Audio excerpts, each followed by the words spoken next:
Okay. Welcome to Wine Wanderings. Today, I'm joined by Pascale Bernasse, the president of French Wine Explorers. In 2016, I actually took 3 of the French Wine Explorer tours, including Bordeaux, Burgundy, and Champagne.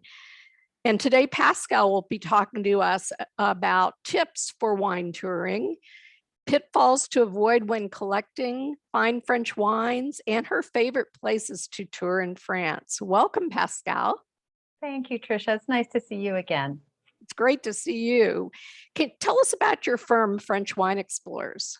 Okay, so French Wine Explorers helps French wine lovers become connoisseurs with engaging programs and immersive tours.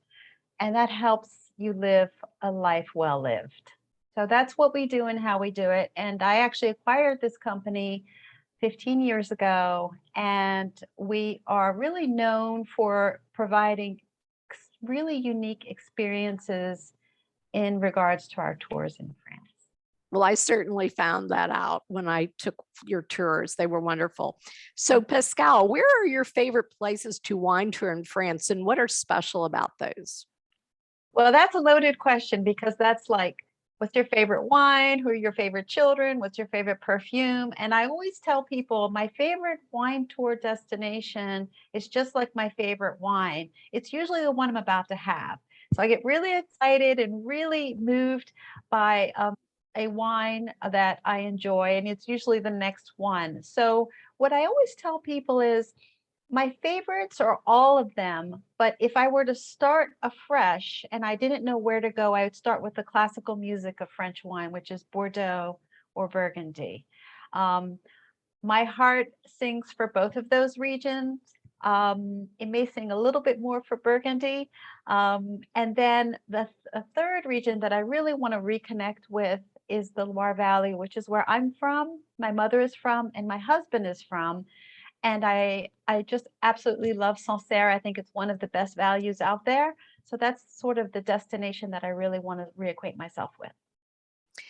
Pascale, what are your best tips for wine touring? That is such a great question. And let's make it a little bit more general so that everyone can benefit, whether they're going on a wine tour or just traveling in general. The first, travel is different than it was 2 years ago. And what you need to do is you need to ensure success before you get there, which is something you didn't really have to do prior. But nowadays it really is necessary. So the first thing is make sure your trip you're properly protected. You've got the right insurance for your trip, including what we call cancel for any reason insurance. Cancel for any reason insurance means if the sky isn't blue enough and you just don't feel like going, you can cancel up to 48 hours prior and get some of your non-refundables back. Maybe not all, but that insurance policy is really important if you plan a trip 12 months in advance and you're nervous. So that sort of eliminates the fear and encourages you to be able to be excited about your trip. The second thing is, and this is on the travel side, is to please only take nonstop flights. A connecting flight, I mean, you've probably seen on the news, it's a little bit tricky right now with flights. So you want to ensure that you don't have a nightmare, get a nonstop flight. And a lot of the flights nowadays are refundable, so it makes it easier to commit. And then the prices are really good. The third thing is you want to focus on what we call slow travel. And slow travel is really getting a sense of place. And you can only do that if you take your time and you're intentional. And I think this is the future of travel, because it's not enough to travel and to say, oh, I've been there, I've done that, I saw this estate. It's to be able to say that it was transformative in some way or another, because traveling, it requires a lot of you. And so you want to make sure you get a return on that investment, not only financial, but emotional.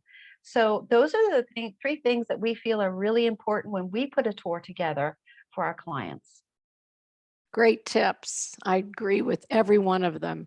So what are some pitfalls to avoid when collecting French wine? And you may be touring for it, but just in general when collecting French wine. Yeah, this is also a really important question, especially in particular when it comes to French wine. Anybody who's tried to buy an older vintage of Burgundy or Bordeaux, in particular Burgundy, will get sticker shock. So what we don't want to do is we don't want to purchase wine only to find out that it doesn't resonate with our needs. So the first thing, and the thing that really is the most important, is what we call provenance. And what I mean by that is if you're buying French wine, fine French wine, let's just use Burgundy and Bordeaux as the example, because those are the two regions that are the most collected. You have to know where that wine came from. If you buy an older vintage, and I mean anything 5 years or older, and in particular the really old vintages, you have to know where that bottle has been. Because as some of you and your viewers may know, there was a period where a lot of the fine French Burgundian wines in particular were forged, were fakes. So the market was flooded with fakes. And so if you're not sure where the wine has come from, you may or may not want to buy that wine. You know, some wines from Burgundy can be up to $25,000. Imagine buying a wine that price only to find out that it's not what it's supposed to be.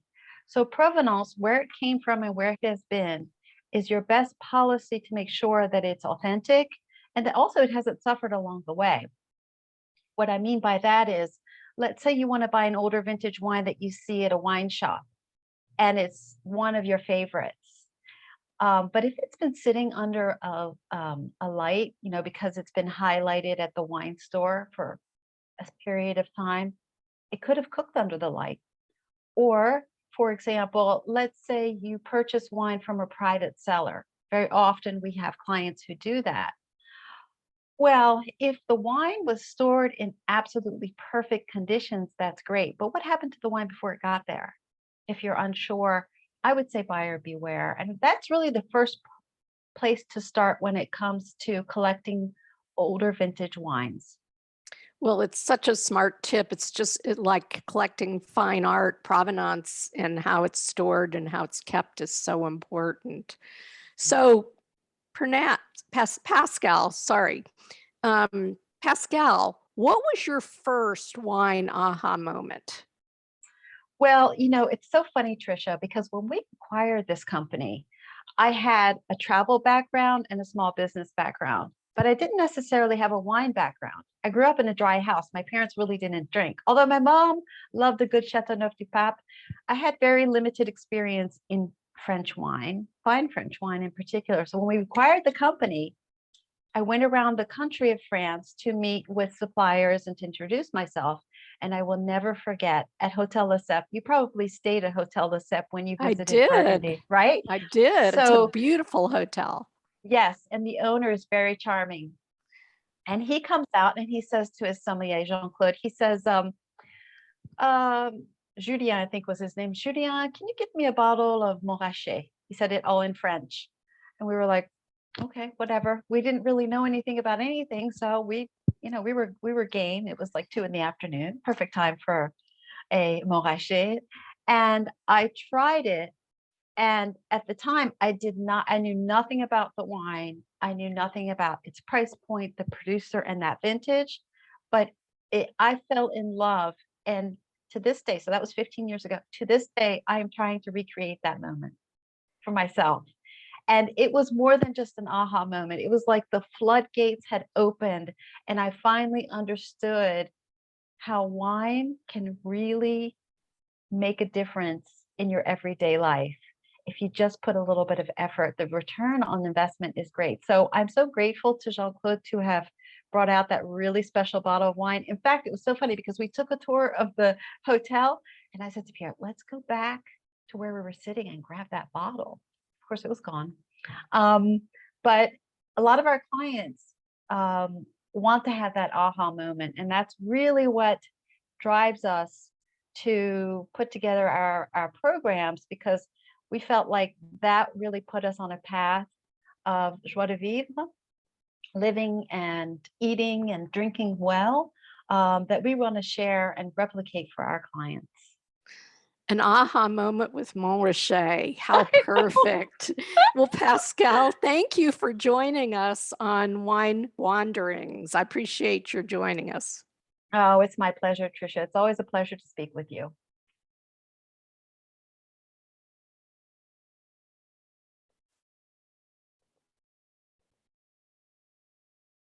Are you there? Here we go.